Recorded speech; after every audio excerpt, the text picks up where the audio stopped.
bộ b là cái đấy mà a cái đấy bộ pi a b bộ b cả rồi con tay bây giờ plek pleng nữa plek pleng mình chấm dương aเป็นเหมือนตามระเบียบนิบานนะเป็นเหมือนตามระเบียบนิบาน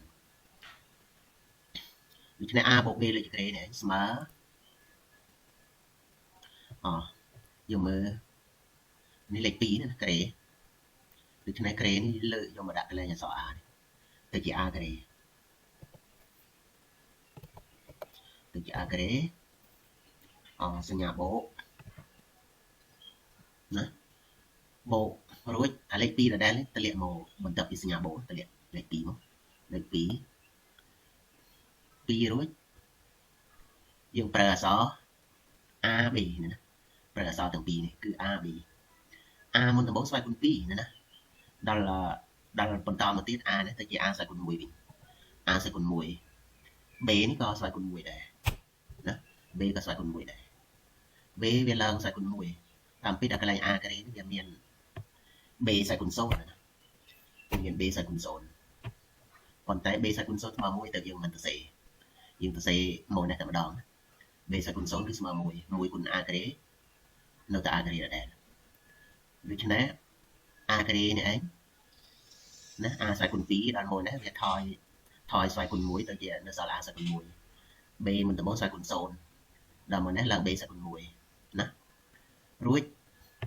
តទៀតយើងបូកបន្តទៀតបូកអយបូកថយមโน a ស្វ័យគុណ1ថយមโน a ស្វ័យគុណ1ដូច្នេះ a នេះបើថយមកទៀតថយមโน a ស្វ័យគុណ0ប៉ុន្តែ a ស្វ័យគុណ0យើងមិនបាច់សេទេដូច្នេះ a ស្វ័យគុណ0ស្មើ1ហើយ b នេះនៅបន្តកើនណា b ស្វ័យគុណ1កើនទៅជា b ស្វ័យគុណ2កើនមក b ស្វ័យគុណ2ណាចំណុចនេះប៉ុណ្្នឹងឯងគឺ a បូក b លើក្រេគឺចាញ់ a ក្រេបូក 2ab បូក b ការ៉េដូច្នេះស្វ័យគុណ2ណា a បូក b លើក្រេនេះបានស្វ័យគុណ2ស្វ័យគុណ2ដល់យើងពលិតទៅវាចាញ់3តួណាតួ a ក្រេមួយតួ 2ab មួយតួ b ក្រេមួយតួឡើង3តួដូច្នេះលើជាស្វ័យគុណ2នេះឯងវាត្រូវឡើង3តួពេលយើងពលិតទៅគឺចាញ់3តួលើតួដើមមួយតួណាតួដើមគឺក្រេដល់ពលិតទៅវាចាញ់3តួណាចាញ់3តួតទៀតមួយទៀត a បូក b លើជាគូបណា a បូក b លើជាគូបយើងមើល a បូក b លើជាគូបយើងធ្វើដូចមាញ់មកណាលើជាគូបនេះអាគូបនេះយកមកដាក់កន្លែង a ទៅណាដាក់កន្លែង a នេះមកទៅជា a គូប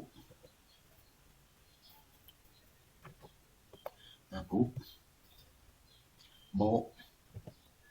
រួចអាលេខ3នេះអាលេខ3ទម្លាក់មកនេះមកបូក3ណាបូក3នេះ3រួចអក្សរ a នេះត្រូវថយស្វ័យគុណថយ a ស្វ័យគុណ3នេះ a ស្វ័យគុណ3ថយទៅជា a ក្រេថយមកនៅ a ក្រេថយមកនៅ a ក្រេb តនេះ b ស្វ័យគុណ0ណា b ដូច្នេះតនេះឡើង b ស្វ័យគុណ1វិញណាឡើង b ស្វ័យគុណ1រួចបូកអយ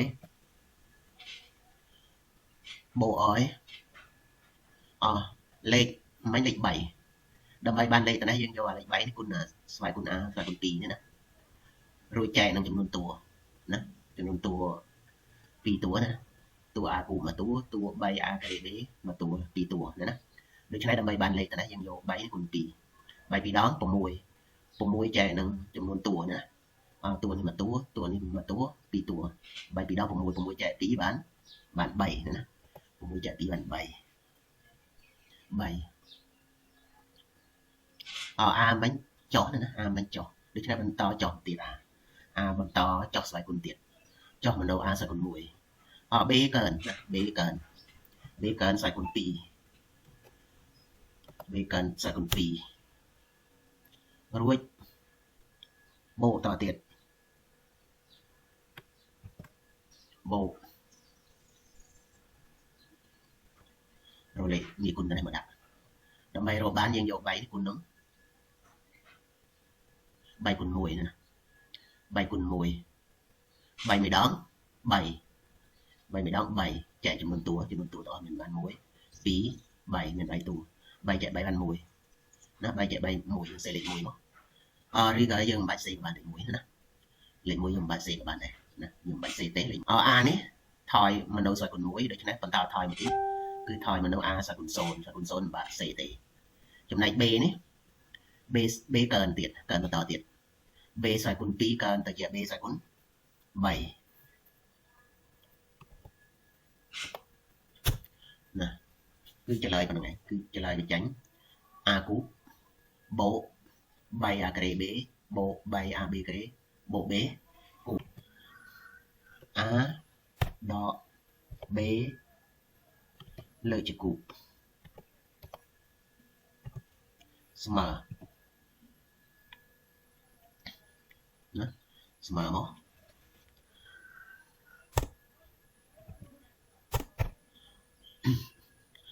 គូបនេះគូបនេះយើងតម្លាក់មកចំអក្សរ a មកចំអក្សរ a មកទៅជា a គូប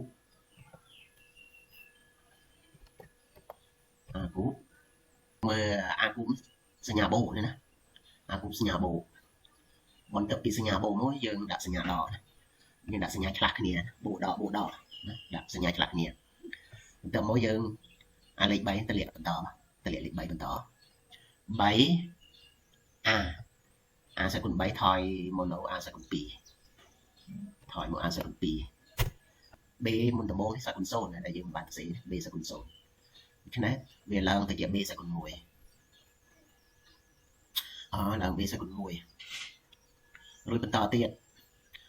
មិញកន្លែង a គូបសញ្ញាបូកដកបូកឬដកឬបូកវិញដាក់សញ្ញាបូកវិញដាក់សញ្ញាបូកវិញមករួចរលេខដាក់ទៅនេះធ្វើដូចលើមុនណាធ្វើដូចលើមុនយក3គុណ2 3 2ដង6ចែក2តួ1 2តួ6ចែក2បាន3រួចអាញាត់ a បន្តថយមកទៀតថយមកនៅ a b នេះស្វ័យគុណកើនណាស្វ័យគុណ1ទៅជា b ស្វ័យគុណ2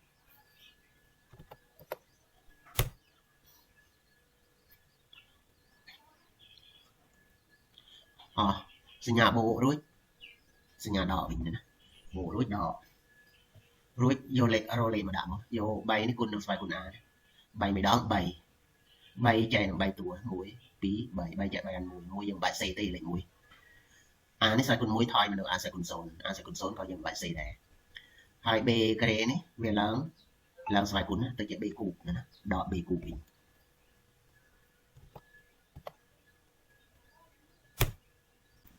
ហៅថា a បូក b ស្វ័យគុណ5យើងដាក់ស្វ័យគុណ5មកស្មើណាស្មើដូច្នេះស្វ័យគុណ5យើងតម្លាក់លេខ5មកចំអក្សរ a នេះទៅជា a ស្វ័យគុណ5 a ស្វ័យគុណ5ណាសញ្ញាបូកមកឃើញសញ្ញាបូកនេះគឺបូកទាំងអស់ណាចេញសញ្ញាបូកទាំងអស់បូកយើងមកយើងដាក់លេខយកអាស្រ័យគុណ5នេះយកមកដាក់ណាដាក់លេខ5មកដាក់លេខរួច a នេះស្រ័យគុណ5ដូច្នេះត្រូវថយទៅជា a ស្រ័យគុណ4b ស្រ័យគុណ0មុនដំបូង b អត់ឃើញតែនេះណា b ស្រ័យគុណ0ដូច្នេះដាក់ទៅជា b ស្រ័យគុណ1វិញរួចបូកបន្តទៀតបូករលេខដាក់ទៅនេះមកដើម្បីលេខទៅនេះបានយើងយក5គុណ4 5គុណ10 20ចែក2តួណា20ចែក2តួបាន10 20ចែក2បាន10រួចហើយយើងដាក់អក្សរ a រ៉ាដែល ab រ៉ាដែលណាប៉ុន្តែ a នេះស្វ័យគុណថយមកទៀតស្វ័យគុណ4ដូច្នេះ a នេះថយមកនៅ a ស្វ័យគុណ3b គឺកើន b កើនស្វ័យគុណទៅជា b ស្វ័យគុណ2 រួចបូកបន្តទៀតបូករកតួរលេខមកដាក់មកយើងយក10 គុណ 3មក13 ដង 30ណា13 ដង 30ចែកចំនួនតួមក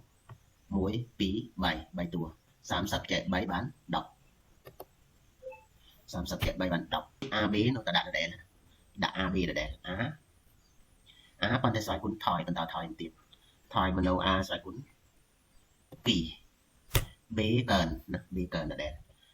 B កើនស្វ័យគុណ3B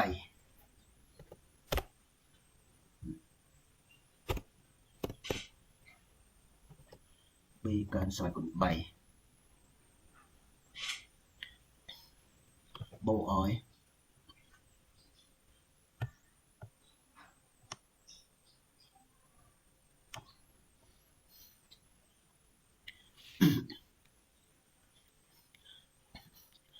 បូកឲ្យរកលេខមកដាក់ទៀតយើងយក10 គុណ 2 12 ដង 20ចែកប្រមាណតួយើងរាប់តួ1 2 3 4 20ចែក4 20ចែក4បាន5ណា20ចែក4បាន5A នេះថយបន្តទៀត A ស្វ័យគុណ2ថយមកនឹង A ស្វ័យគុណ1 B នេះកើនទៀតវាជា B កើនស្វ័យគុណ4ណា B ស្វ័យគុណ4រួចបន្តទៀតបូកបន្តទៀតបូកឲ្យយើងគុណទៀតមក5 1 ដង 5គុណស្វ័យគុណនេះយកលេខ5 គុណ 1 A ស្វ័យគុណ1 5 1 ដង 5ចែកចំនួនតួទៅ1 2 3 4 5 5ចែក5បាន1យើងបាក់សេទេណា1បាក់សេទេA នេះស្វ័យគុណ1ថយមកទៀតថយមកនៅ A ស្វ័យគុណ0ប៉ុន្តែ A ស្វ័យគុណ0បាក់សេទេB ស្វ័យគុណ4កើនមកកើនទៅជា B ស្វ័យគុណ5ទា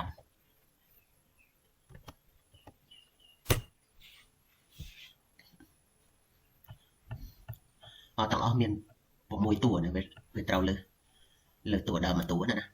រាប់ទៅ1 2 3 4 5 6ហើយតួនីមួយបើយើងបូកស្វ័យគុណគឺទៅគឺចាញ់លេខ5ទាំងអស់យើងមើលតួដើមនេះលេខ5តែម្ដងណា5តែម្ដងតួទី2 4 បូក B ស្វ័យគុណ1 5តួទី3 3 បូក 2 5តួទី4 2 បូក 3 5តួទី5 1 បូក 4 5តួទី6 5តែម្ដងណាបូកទៅគឺវាទៀងទាត់បើថាបូកទៅមិនត្រូវអានេះតែខុសយើងដកលេខខុសឧទាហរណ៍មួយទៀត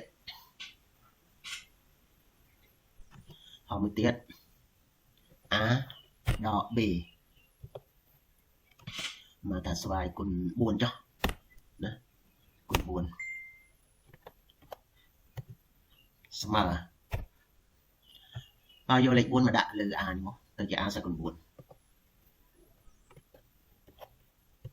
A ស្វ័យគុណ4 A ស្វ័យគុណ4នេះវាសញ្ញាបូកឬសញ្ញាដកណាសញ្ញាបូកឬសញ្ញាដកបាទនេះលេខ4ណាស្វ័យគុណ4ដូច្នេះលេខ4បន្តមកនៅនេះទៀតមកដាក់លេខ4យើងដាក់ A និង B មានគ្រប់តួទាំងអស់គ្រាន់តែខ្លះទៅមាន A និង B ដូចគ្នាប៉ុន្តែវាស្វ័យគុណ0ទៅមើលទៅហាក់ដូចជាមានតែ A ទៅទីឬក៏មានតែ B ទៅទីតាមពិត A និង B មានគ្រប់តួណាមានគ្រប់តួទេដល់4 A មុនដំបូងស្វ័យគុណ4នៅឆ្នាំនេះថយមកនៅស្វ័យគុណ3ចំណែក B មុនដំបូងស្វ័យគុណ0ដែលយើងមើលឃើញណាដែលយើងមើលឃើញណា B ស្វ័យគុណ0ឡើង B ស្វ័យគុណ1សញ្ញាបូករួចសញ្ញាដករួចចូលសញ្ញាបូកម្ដងដករួចចាញ់មកសញ្ញាបូកវិញបូករួចយើងរកលេខមកដាក់ទៅនេះមករកលេខយើងយក4នេះគុណ3 4 3ដង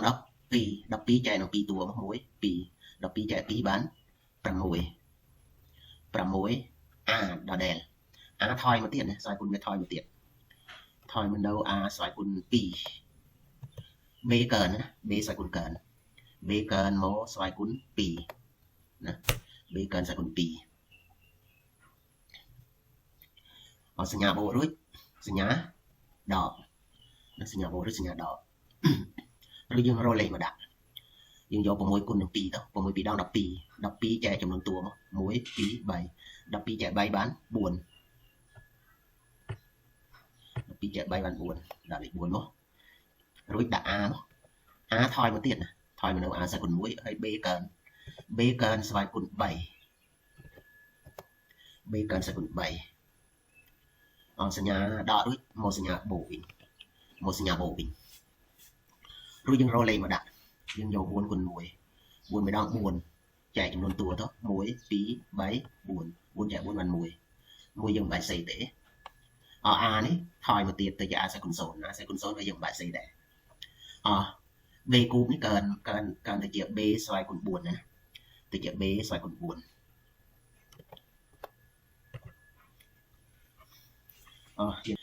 សម្រាប់បងប្អូនដែលពិបាកចាំរូបមន្តបងប្អូនមើលតាមក្បួននេះបានណាអាចយកតាមក្បួននេះទៅអនុវត្តបានតែបងប្អូនគួរតែចាំរូបមន្តទាំងអស់គួរតែចាំទៅល្អតែបើមិនចាំក្នុងករណីមិនចាំយើងត្រូវធ្វើតាមក្បួននេះណាក្បួនដែលគ្រូបានបញ្យល់ឲ្យបងប្អូនមើលណាសូមអរគុណបាទ